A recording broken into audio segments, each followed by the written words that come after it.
Yo, yo, yo, what's poppin', everybody? We are calling sellers live today on Key to the Streets. I'm gonna get right into it. What I did is I had my sales team essentially set me up with a couple calls. So they tossed me some leads to call. I'm gonna hop in the CRM right now and get after it. If you guys have been getting any value from the channel, please like the video, subscribe to the channel, do all the things. But let's get into talking to some sellers. Why don't we? Let's go. So, first one. See, here's the thing. When I call sellers, to be honest, I don't even look at the notes. I just get right into it, man. And here's the reason why. Because you don't know what the other person did for work, right? You don't know what their work was like, aka what their conversation was like. And I don't really care, to be honest. So let's get right into it. Hi, this is Debbie Hayes.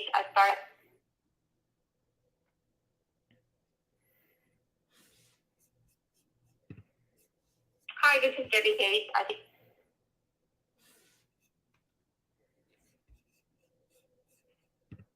Hi, this is Debbie Hayes. I'm sorry I've missed your call. Okay, on to the next. So what I always do is I'm always like triple dialing. I'm calling them multiple times.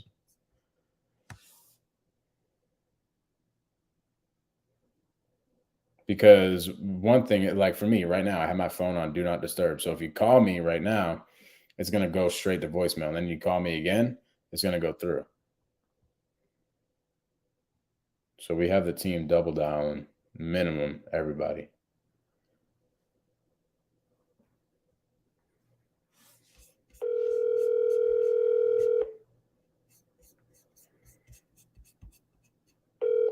JT. Hey, this is Robert. Yes. Robert, how are you? This is Mike. Hey, Mike. How you doing? Amazing. Felipe on my team was telling me about this house over in Leicester. I don't have time to talk right now, Mike. I'm with a customer. Got it. When should I call you back? Tomorrow morning before 9 o'clock. Okay, I'll give you a call then. Office. You were looking to sell the property though, right? Yes. Yep. Love it. All right, let's have a conversation tomorrow morning. Sounds good. Thanks. Bye-bye.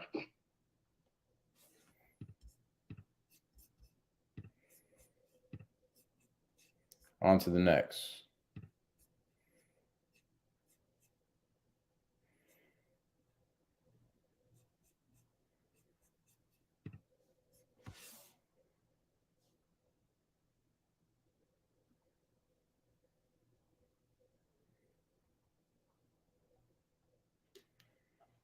Your call has been forwarded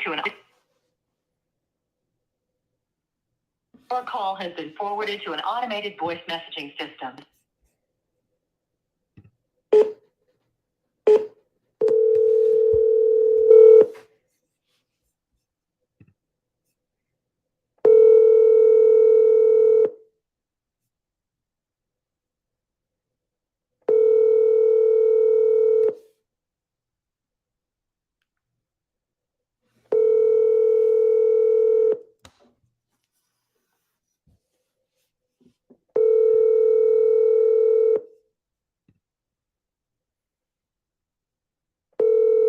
Your call has been forwarded to an automated voice messaging system. Gary.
John.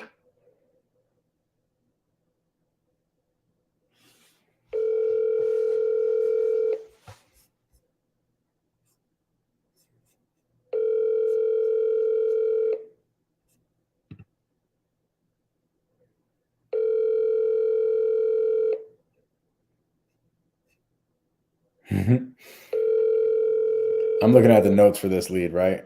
And this is how badass Karen is. Karen texts this guy because you can see all the texts and stuff in our CRM. Karen texts this guy. Obviously, she's been having a hard time getting in touch with him. But Karen texts him and says, "Hey, John, it's Karen. I couldn't seem to get in touch. Is everything okay? Should I call for help?" That is freaking great.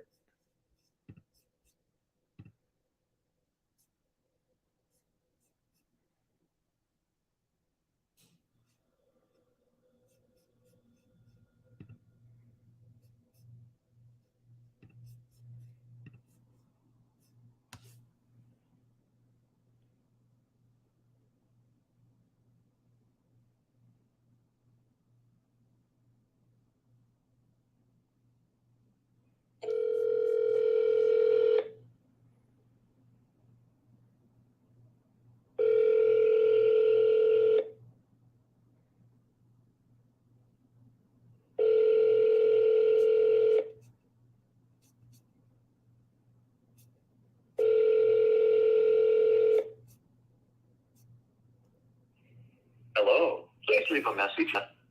And we are having no luck.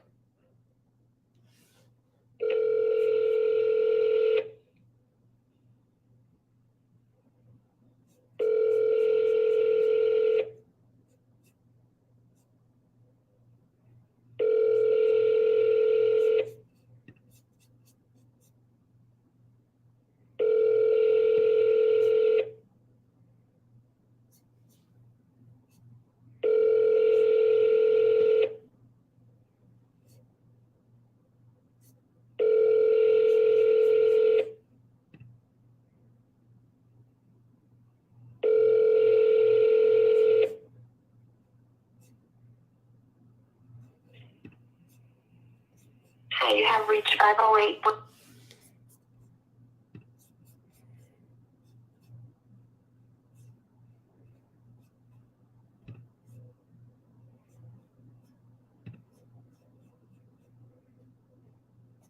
Guys, this is the reality of wholesaling. Like sometimes I'm looking at my calls right now. 1, 2, 3, 4, 5, 6, 7, 8, 9, 10, 11, 12. 12 dials, no answers. Well, I had one answer. Right? This is the reality.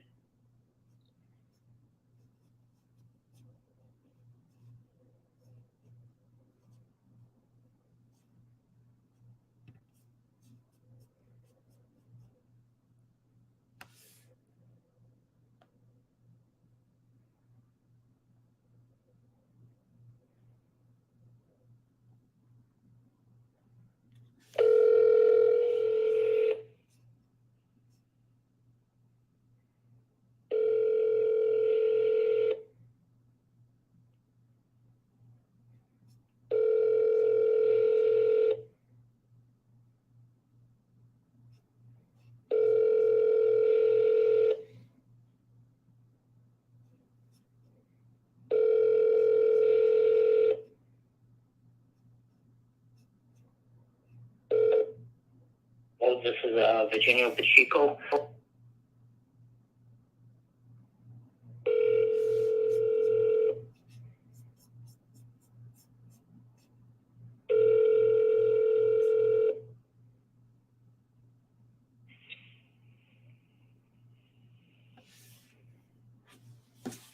Hello.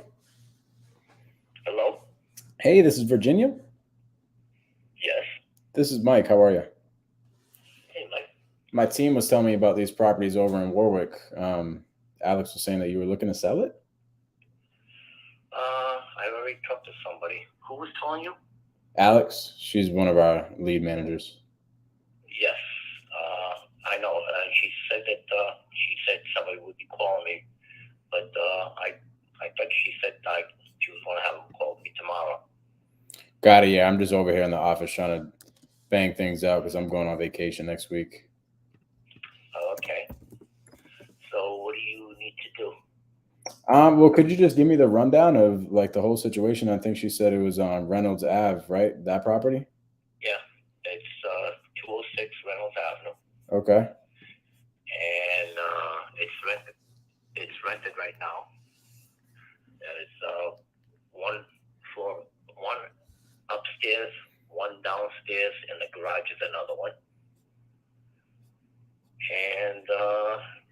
much about it. I mean, I know you'd have to inspect it and everything to get an idea, but right now I'm not ready to do that. I had told her that I was working with the tenants to see if they're interested in buying it, and if they are, and I did tell them that within a month or so they will know that I'll know one way or the other, and then I'll make the decision whether I put it up for sale or not to outside. I'll get a real estate agent or somebody to deal with that. Got it. Okay. That's all I can tell. Love it. So when you talked to the tenants and had the conversation, what did that look like with them? Well, they're interested in it, but I don't know if they can come up with the money. So that's the problem. Yeah. So, and like I said, that was my father-in-law's property. Oh, okay. And he's had those tenants for many, many years. Got it. They've been renting from him for as long as I can remember. So I wanted to offer it to them at a good rate so that, they could, if they wanted it, if they could come up with some of it. So that's what I'm trying to work it out with them. Love it. You're a good man. So your father-in-law passed his house down to you? To my wife. My wife just passed away. Oh my God. I'm so sorry. It was her intention to sell it anyway. Got We it. had planned on selling. I already sold one, and this is the last one. And then I have my own house here, but that's a different story. But I'm so sorry to hear that, brother. How are you holding up? hey, I'm hanging in there. I mean, there's not much else you can do. Mm-hmm. Feel the hurt. But I have my son with me, and I have family. I have brothers and sisters that have been trying to keep me steady, keep me focused, and keep me healthy. Let's put it that way. Yeah, man, that's the important thing. Like I've been through deaths in the family too, and that's the most important thing. Is just having the rest of the family band together and help each other out. That's the way we are. That's good. You got that. Love it. Okay. So, I mean, you could take a look at the house. It's right on the corner of Reynolds Avenue and Bayonne Avenue. Mm-hmm. There's a garage next to it. There's a two-family house, and there's driveways in the front. The two lots in the back, those aren't for sale yet because those don't go with the house. I don't know if you've had a chance to look at the deed or information on it. If you have, then you know what's the other two lots are separate. Got it. Yeah, I'm checking it out right now. So this is a two-family. Yes. Well, it's a three-family. Well, two-family with the garage is also a rental. Okay, and all of it's been a rental. Got it. All of the units are rented out? Yes, they are. Okay. So your father-in-law essentially had all three separate tenants for a long time? Well, he had one downstairs. That's the mother. And the other two are daughter and son of the mother downstairs. So it's all one family, but they have different spots. Got it. Would they, let's just say in an event they don't have the means to buy it, do they have like a place to go and all that? That I'm not sure about yet, but that's why I'm trying to give them as much time as possible to figure out what I got to do. Yeah. You might be interested in renting it to them, right? That would be the next question, right? Yeah, we've done all that. Yeah, we've done a couple different things before. I was just going to mention a story of a house that we were dealing with in Brockton. And essentially what was happening is the tenants were there for a while, just like this property. And they're like, I really don't have the means to buy the house, but I want to buy the house. So they went forward with trying to buy the house. And essentially it kind of got dragged on for like 6 months. And the homeowner finally came to the decision with like, it's probably not going to be. Yeah, exactly. Because they kept saying, Exactly. They kept saying, yeah, I'm going to fix my credit. I'm going to fix my credit. I'm going to fix my credit. And the credit just never got fixed. But what we ended up doing with them is we actually got them a couple bucks in their pocket to go put first, last, and security on a new property, which was actually a nicer property. So they were able to do that. That was just that specific deal. But we can always try to work things out depending on the situation. We try to work best with tenants, sellers, and all that. All right. Like I said, I know I'm not going to make a decision before maybe by before Thanksgiving anyway. Okay. And then I will make a decision one way or the other. But I'm trying to work with them because they've been around my father-in-law for so long that it's something that I owe it to them, or my father-in-law owed it to them. And I feel responsible in the sense that I should at least try to do something for them also. Yeah, that's respect. I mean, without you having the conversation, just like in your mind right now, what do you think is like in their mind a best case scenario if you did sell it? The price? You talking about them, or are you talking about what I would sell it for? Well, we can get in. Yeah, I mean, we can get into that in a little bit, but as far as like their ideal situation, if you could take a guess, what do you think the tenant's ideal situation would be? If they had the finances to buy the house, they would take it. Okay. But I don't know exactly what their situation is. But like I said, there's a brother, sister, and the mother, and the grandmother lives with the mother downstairs. So there's two downstairs, a daughter upstairs with a daughter, and son in the garage with his girlfriend. Wow, they got the whole gang over there. Right. What are they all like? What do they pay? Yeah. They pay real cheap. I'll say that much. Okay. I know I could have gotten a lot more money for it right now for rents, but I didn't want to raise it for them because I know their situation. So no, I get it.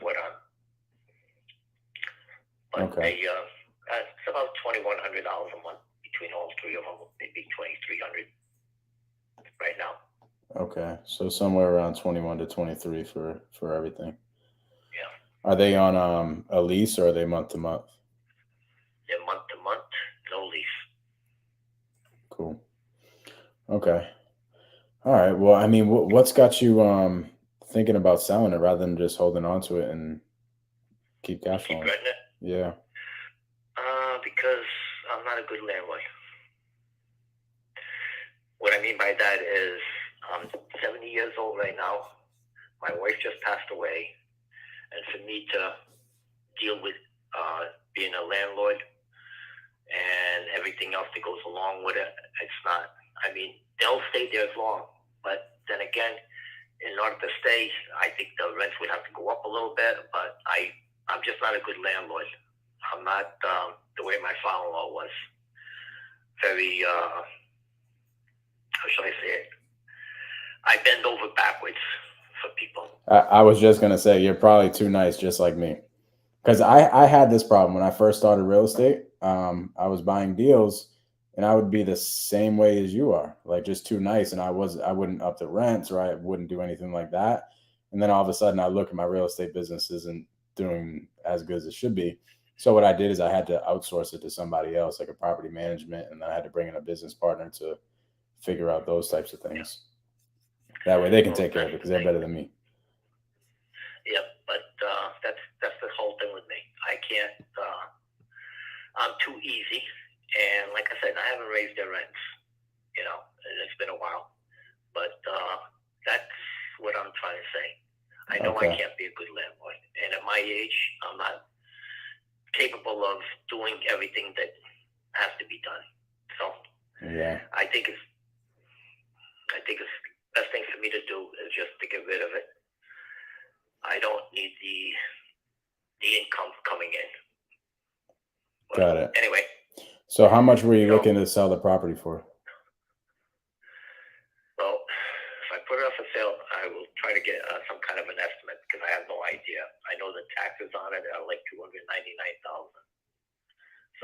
property above that, that was the taxes from a couple of years ago. So I don't know what properties go for now. You know, I know it's Waterview is right at the end of the street. I don't know if you've ever been down this end. Not on that road specifically, but we've done deals in Warwick. Yeah, but this is right down the bank, across from what's the park? Trying to think what the park is over there. Oh, down Buttonwoods. Okay. So you said that there's a tax bill of $299,000. Yeah, that's Got what it. they appraise it at. Oh, that's the appraised value. Yes. Got it. I thought you meant that that's what was owed in back taxes. I'm like, oh my gosh. Oh no, it's all paid for. Everything's paid for. There's no taxes owed. I pay all the bills. Okay. The water bills and everything else is. I take care of the water bills and I take care of the taxes. They take care of their own electric and gas, and that's the way it goes. Okay. Well, I mean, regardless of the like appraised value, what do you need net in your pocket from the sale? Depends on. To be honest with you, I'll be honest with you. It depends on who's buying. If they're buying it, it'll be less than what I'm going to sell it for. If it's just a realtor or I just put it on the market. I can put it on the market, pay a realtor 2 to 5%, not even 5%. I know I can get somebody for around 3 to 4% now. Mm-hmm. And I'll let them handle most of it. And they'll be looking for the top dollar. They'll know better what they can get for it than I do. Mm-hmm. And I think that's the truth. Like I said, I'm being honest with you. I gotcha. So I don't know what you think, but you know what the value of houses are now. You know that they're all selling. mm-hmm. And being in the business, you know exactly what the people are looking for. And this is like I said, it's nice, quiet, dead end street. Okay. Do you think it would sell for somewhere around the 299 area if you listed it with an agent? No, it will sell for more than that. Okay, so if you listed it with an agent, how much do you think it would sell? I don't know. I'd have to have it appraised. I have no idea. I'm not into real estate. I'm being honest with you. No, I got you. Do you have a realtor on your team? I know a few of them, if that's what you mean. I have all kinds of information that all kinds of realtors keep sending to me. Yeah, I know. To see if I'm interested in selling the properties and mm-hmm. what kind of a deal. And some of them are as is, no cost to you, don't fix anything. You know, there's all kinds. Yeah, they contact me as well because we list properties. I don't list properties. Like I'm not a realtor. I just buy houses, but we'll list our projects. And they'll call me all the time to list my projects. So I get bombarded with the same type of calls and mails and stuff as you do. Well, I keep one from most of them in case I have to get in touch with somebody after. I love it. My father-in-law just passed away at the beginning of this year. Wow. Oh my gosh. So that's what I'm saying. I'm trying to deal with it. And I already sold one of the houses. I sold it to the tenant that was living there. Mm-hmm. But that's why I say I don't know exactly what I'm doing yet until I finalize something with them, one way or the other. Okay, so no matter. I had told them. Yeah, no matter what, essentially you have to have a conversation with the tenants before you make any moves on it. Do anything, yes. Okay. That's the whole idea. Got But it. if Makes you want a ton to of take a look sense. at the outside of it, it's right. I think Reynolds Avenue is right across from the high school or the junior high school. Mm-hmm. And it's like a gray house, and it's just had a new roof put on it a few years ago, and it's all sided and everything else, and the garage is sided also. Mm-hmm. So, and it's right on the corner lot. Got it. Bayonne and Reynolds Avenue. I mean, if you want to just take a quick look, if you're in the area, you want to take a look around it, be my guest. But I'm not sure what I'm doing yet until I get things straightened out with the tenants. Okay, cool. I did tell her the same situation, except I've given you more information that I gave her because you're only, I guess your part of it is just to look it over and see what the price is going to be and then see what you're going to come up with. Yeah, essentially, this is what we'll do. We'll do a couple different things depending on the house. We'll either go out to the property, and I'm typically the one that goes out on all the appointments, and then I'll figure out with my lender exactly what we can pay for the property once we do the inspection, or we'll just do it virtually through a conversation or through pictures. So we do both depending on the seller situation, because sometimes we actually have to buy houses that we can't get into when the tenant won't let us in. So, but I don't think that's the case here, right? No. Okay. That won't be the case because if they're not going to be able to buy it, I mean, there's even some of the letters I got from people that they said that they'll even, if the tenant, if it's already rented out and whatever, they will be interested in buying it and keeping the tenants there, which I mean, they'll probably raise the rents, but that's not my choice yet, or whatever. You know what I mean? Yeah, that's the thing that we had to do with the deal in Brockton I was telling you about. We just bought the property and we had to raise the rents. Sometimes we have to raise them, sometimes we don't. But I mean, if we could, no matter what, like keeping the tenants or finding them a place to go or just work with them in some sort of sense, and you didn't have to pay any realtor commissions or anything like that, where would we have to be at?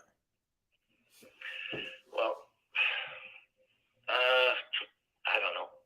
I really don't have any idea. I don't know what houses are going for.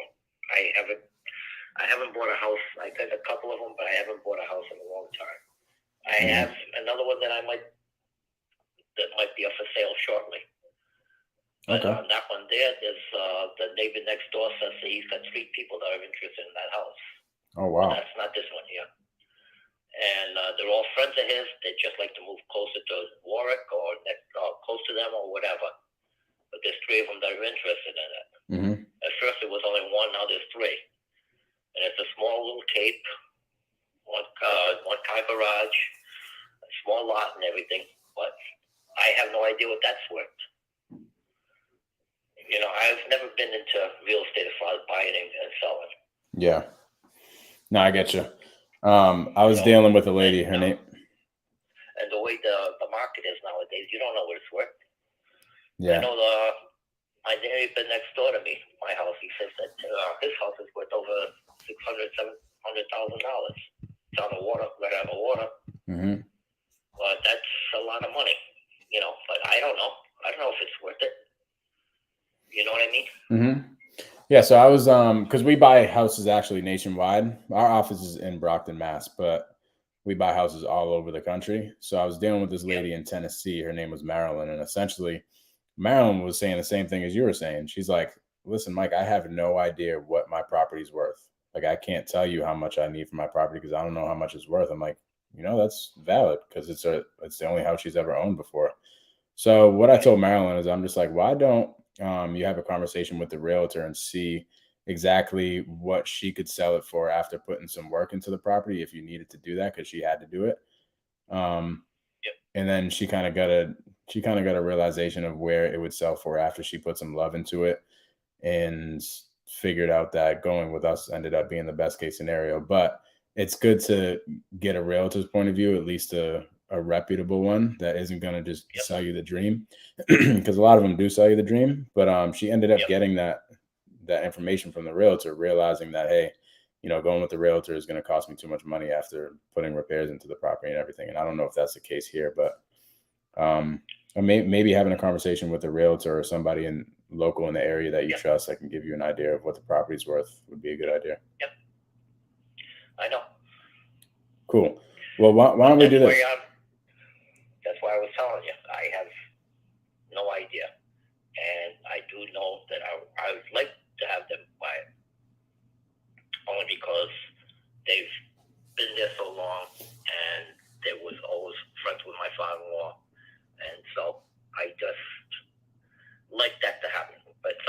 can't happen. You know. Yeah. You can't just give the house away either. Yeah, it's like, what would your father-in-law want? Yeah, I don't know. You know what I mean? Yeah. He'd haunt me if I just gave it away for nothing, because he's worked all his life to keep it and everything else. Yeah.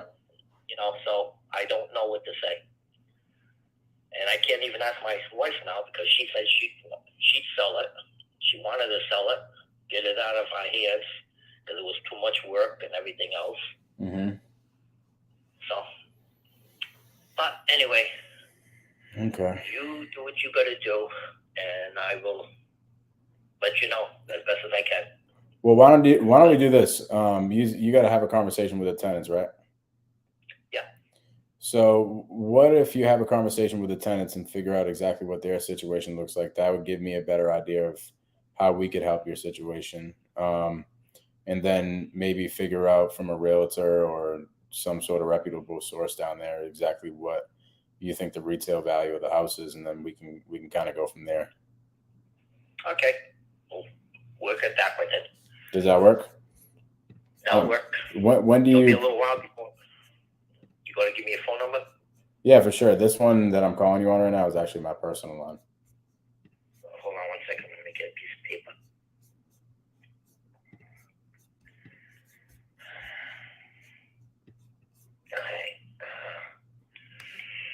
All right. Your name is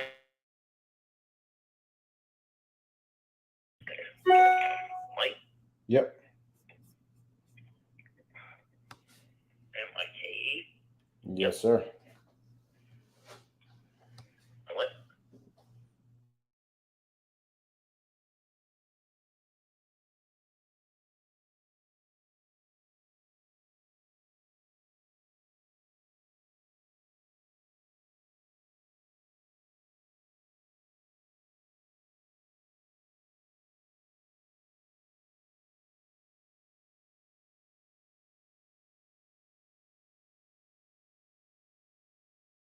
As soon as I get in touch with them and I find out better, you know, whether definitely not or definitely they are, I will give you a call. How's that? Love it. So what I'm going to do is, because it's essentially what my job is to go out and find all the houses that we're buying for the week. We buy a couple a week, and I have Felipe on my team who does all my follow-ups and stuff like that. He's like my sales manager. So I'll have him give you a shout maybe in the next. When do you think I should have him give you a call? The end of the month, then I'll know, you know, what's going on as best as I can.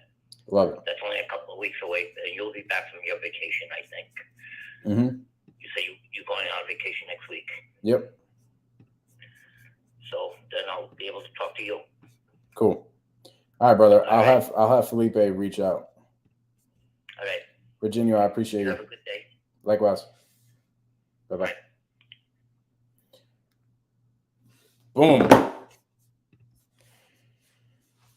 Drop some comments in the chat if y'all have any questions of what happened on that phone call. So here's the thing. I never gave my number. If you guys watch, right, the 8-step sales process, you'll see I was trying to fill up all the buckets, right?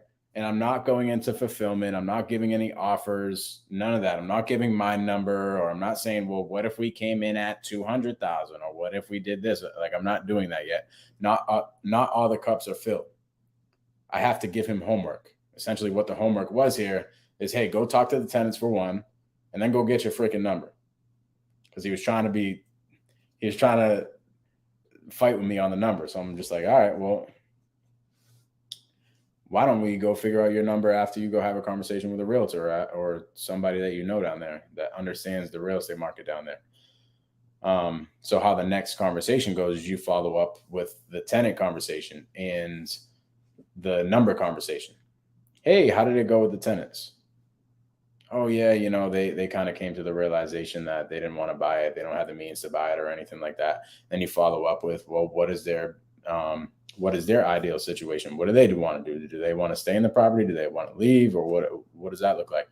And then you go into the numbers. and ask him, hey, I mean, okay, here's what you do. You talk about the tenant situation because that's part of his pain, right? He doesn't want to screw the tenants over. So then you regurgitate everything that we just went over. We say, hey, if we could just do this thing without you having to go on the market with a realtor, right? And you don't have to deal with being a landlord anymore. And the tenants actually could stay in the property, or whatever the case is, whatever he said the tenant's best situation is. If we could do all that, like, where are you at as far as a number that you need net in your pocket? The reason why I say that is because it sounds a little bit better when you talk about net in their pocket, not just a property, right? A property is a thing. You can easily say, oh, my property is worth $299,000. Okay, but what do you need net in your pocket? It's a little bit different. You can easily say, hey, yeah, $299 for that property. But once you start talking about money in your pocket, it's a little bit different. Michelle, that was a cold call lead. Yeah, it was a lead that was generated today. I actually got to call my team to see who's on that lead because, oh no, this was, no, interesting. This was not. This was generated back in May. So guys, look at that. That lead was generated in May. Okay. All the way in May. That is, what is that? 7 months? No, I can't do math. 5 months. 5 months ago. We've been following up. Boom. Here's what the lead manager did. The lead manager, her job is to boom, hit up everybody in the CRM that has been in our system for over a year now. And then finally somebody says, yes, I would sell my property in the next couple months. And boom, it gets created as an acquisition lead. So this is an acquisition lead. Yeah, I do not have a mentorship, but y'all stay tuned. It's coming. Be patient. But guys, if you guys have got any value from this, or you guys have any questions, feel free to shoot me a DM right here on Instagram. Please like the video, subscribe to the channel. I appreciate y'all. Peace.